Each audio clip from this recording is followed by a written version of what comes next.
President Biden met with Ukrainian President Volodymyr Zelensky in Paris, calling on a new generation to defend Europe and the free world from a tyrant bent on domination. Speaking of Vladimir Putin of Russia there, urging allies to support and defend Ukraine. Yesterday, this remarkable exchange between President Zelensky and an American World War II veteran. You see them embracing there. That veteran telling Zelensky, "You are a savior of the people," and Zelensky then responding, "No, you saved Europe." That was a remarkable moment. And then this, the President and First Lady Dr. Joe Biden met with some American veterans who have traveled to Normandy, most in their 90s, some over 100 years old, many of them for the very first time since that day 80 years ago.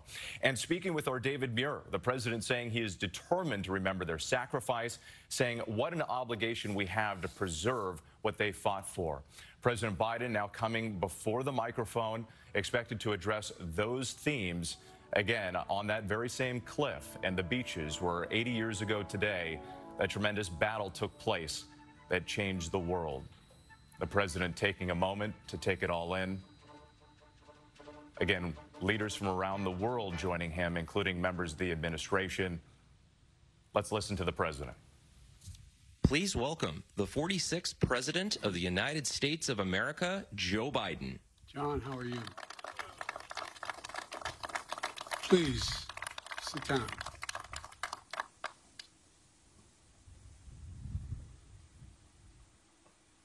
At last, the hour had come. Dawn, 6th of June, 1944. The wind was pounding as it is today, and always has against these cliffs. 225 American Rangers arrived by ship, jumped into the waves and stormed the beach. They could see, all they could see was the outline of the shore and the enormity of these cliffs.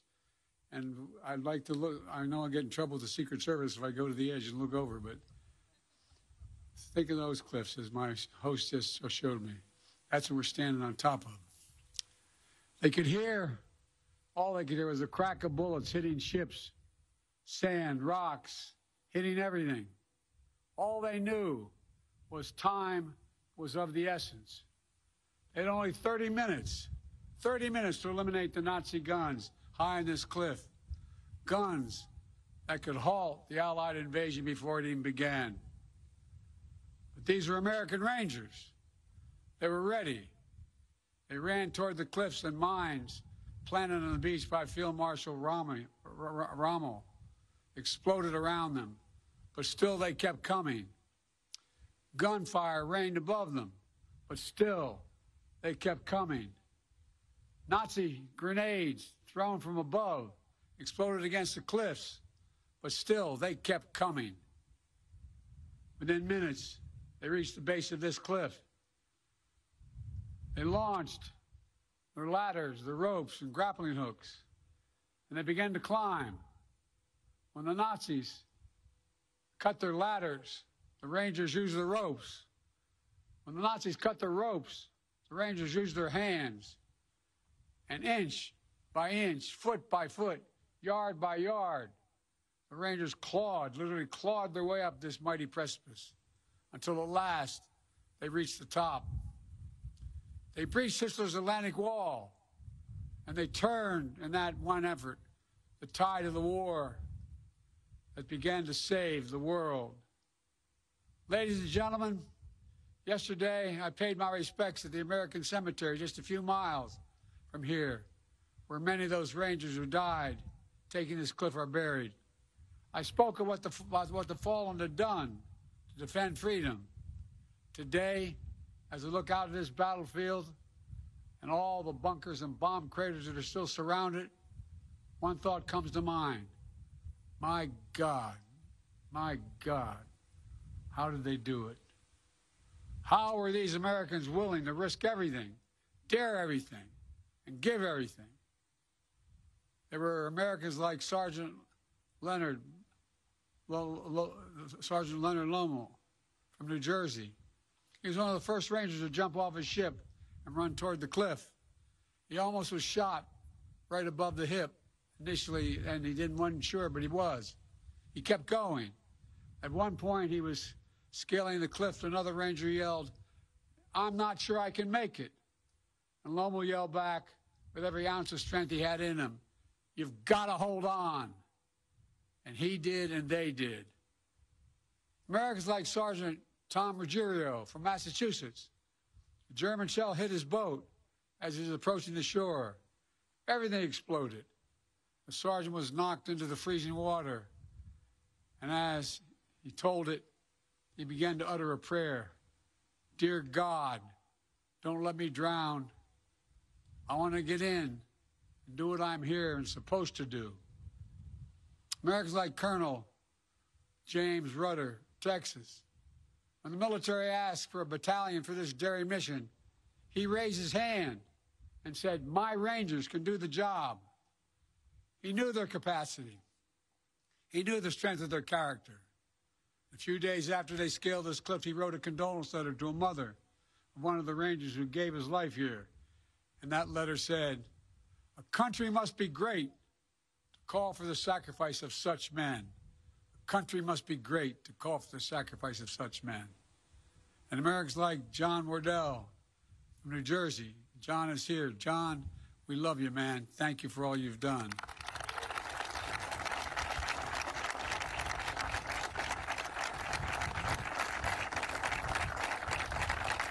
Deserve that and a lot more, John. Just 18 years old, he deployed to this cliff to replace the surviving Rangers on that D-Day invasion. He would go on to fight across France and Germany. In early December 1944, during one of those battles, shrapnel pierced his skull. But by Christmas, he was back, fighting with his unit. And here's what he said about what the notes he kept at that time. He said, "Knowing that my buddies and I always looked out for one another. That's why he came back. That's why he fought so hard to get back. He always looked out, and his buddies looked out for one another." We talk about democracy, American democracy. We often talk about the ideals of life, liberty, pursuit of happiness. What we don't talk about is how hard it is. How many ways we're asked to walk away, how many instincts are to walk away. The most natural instinct is to walk away, to be selfish, to force our will upon others, to seize power, never give up. American democracy asks the hardest of things, to believe that we're part of something bigger than ourselves. So democracy begins with each of us. It begins when one person decides there's something more important than themselves. When they decide the person they're serving alongside of is someone to look after. When they decide the mission matters more than their life. When they decide that their country matters more than they do. That's what the Rangers at Pointe du Hoc did. That's what they decided. That's what every soldier and every Marine who stormed this beaches decided. A feared dictator had conquered a continent, had finally met his match. Because of them, the war turned. They stood against Hitler's aggression. Does anyone doubt that they would want America to stand up against Putin's aggression here in Europe today? They stormed the beaches alongside our allies. Does anyone believe these Rangers would want America to go it alone today? They fought to vanquish a hateful ideology in the 30s and 40s. Does anyone doubt they wouldn't move heaven and earth to vanquish hateful ideologies of today? These Rangers put mission and country above themselves. Does anyone believe they would exact any less from every American today? These Rangers remembered with reverence those who gave their lives in battle. Could they or anyone ever imagine that America would do the same, wouldn't do the same? They believed America was a beacon to the world. I'm certain they believed that it would be that way forever. You know, we stand today, where we stand was not sacred ground on June the 5th. But that's what it became on June the 6th. The Rangers who scaled this cliff didn't know they would change the world, but they did. I've long said that history has shown that ordinary Americans can do extraordinary things when challenged. There's no better example of that in the entire world than right here at Pointe du Hoc. Rangers from farms and cities in every part of America, from homes that didn't know wealth and power. They came to a shoreline that none of them would have picked out on a map. They came to a country many of them had never seen, for a people they had never met. But they came. They did their job. They fulfilled their mission. And they did their duty. They were part of something greater than themselves. They were Americans. I stand here today as the first president to come to Pointe du Hoc when none of those 225 brave men who scaled this cliff on D-Day are still alive. None. But I'm here to tell you that with them gone, the wind we hear coming off this ocean will not fade. It will grow louder as we gather here today. It's not just to honor those who showed such remarkable bravery on that day, June 6, 1944. It's to listen to the echoes of their voices, to hear them, because they are summoning us, and they're summoning us now. They ask us, what will we do? They're not asking us to scale these cliffs, but they're asking us to stay true to what America stands for. They're not asking us to give or risk our lives, but they are asking us to care for others in our country more than ourselves. They're not asking us to do their job. They're asking us to do our job, to protect freedom in our time, to defend democracy, to stand up aggression abroad and at home, to be part of something bigger than ourselves. My fellow Americans, I refuse to believe, I simply refuse to believe that America's greatness is a thing of the past. I still believe there's nothing beyond our capacity in America when we act together. We're the fortunate heirs of the legacy of these heroes, those who scale the cliffs, Pointe du Hoc. We must also be the keepers of their mission, the keepers of their mission, the bearers of the flame of freedom that they kept burning bright. That is the truest testimonial to their lives. Our actions every day to ensure that our democracy endures and the soul of our nation endures. To come here simply to remember the ghosts of Pointe du Hoc isn't enough. We need to hear them. We have to listen to them. We need to listen to what they had. We need to make a solemn vow to never let them down. God bless the fallen. God bless the brave men who scaled these cliffs. May God protect our troops. God bless America.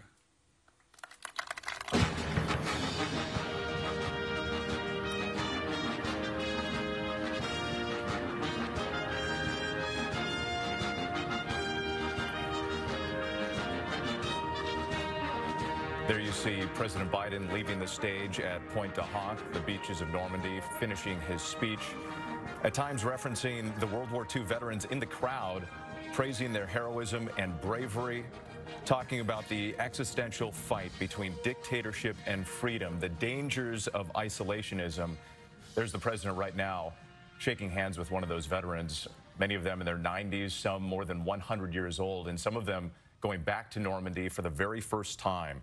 The president also making references multiple times to how hard it is to defend democracy. The president said, in speaking of those heroes, that we need to listen to the echo of their voices, to hear them, because they are summoning us. They are asking us, what will we do? Let's bring in our chief White House correspondent, Mary Bruce, who is traveling with the president and joins us now from Normandy. And Mary, the president there multiple times expressing the theme of don't forget the lessons of history. The president is really urging the world to listen and learn from the voices of the past. He is honoring what happened here 80 years ago while also challenging the next generation. You heard him say they're not asking us to scale these cliffs. They are asking us to stay true to what America stands for. The president's stressing, look, democracy is hard work, and it is something that you have to fight for. Throughout his visit here to Normandy to remember and commemorate the 80th anniversary of D-Day, the president has really been drawing this through line, challenging the world to remember that what we accomplished 80 years ago, that the challenges and the lessons of that still apply to today, that just as the U.S. and allied forces came together to turn the tide of World War II, so too is the president now trying to rally allies to again protect and preserve democracy, to come together to continue to help defend Ukraine against Russia, which of course we have seen is gaining ground. But of course, what this speech was also very much aimed at a domestic audience back home. You'll note the president, of course, didn't mention Donald Trump by name, but the contrast between the two certainly were clear. The president has argued that Donald Trump is a danger to democracy. He is arguing that he will protect and defend those principles going forward with. Mary Bruce Forrest, thank you so much. And some people might note that this speech was a bit of a throwback to 40 years ago, because on that very same spot in 1984, President Reagan marked the 40th anniversary of D-Day with a stirring call to heroism and patriotism in defense of freedom and honoring the sacrifice of those Army Rangers who, again, scaled those cliffs and helped end a war. Let's take a listen to part of that speech. These are the boys of Puente Hope.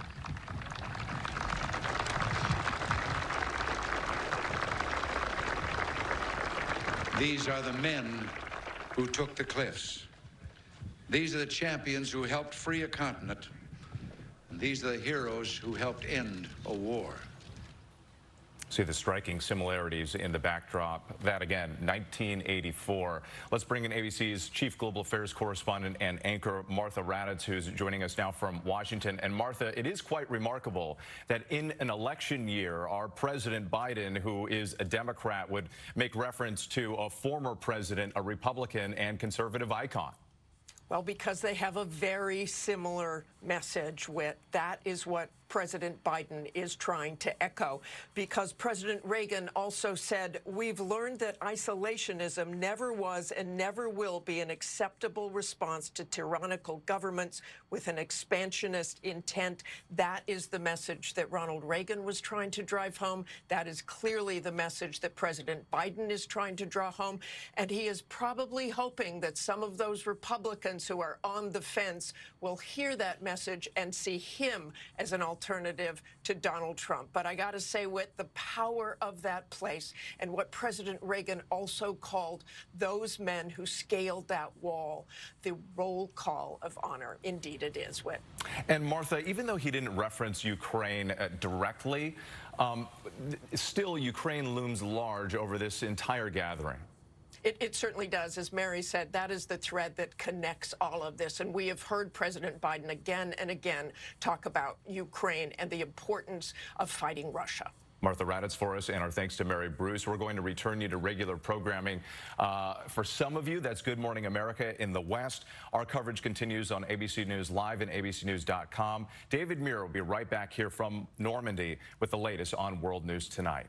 I'm Whit Johnson in New York. Have a great day. This has been a special report from ABC News.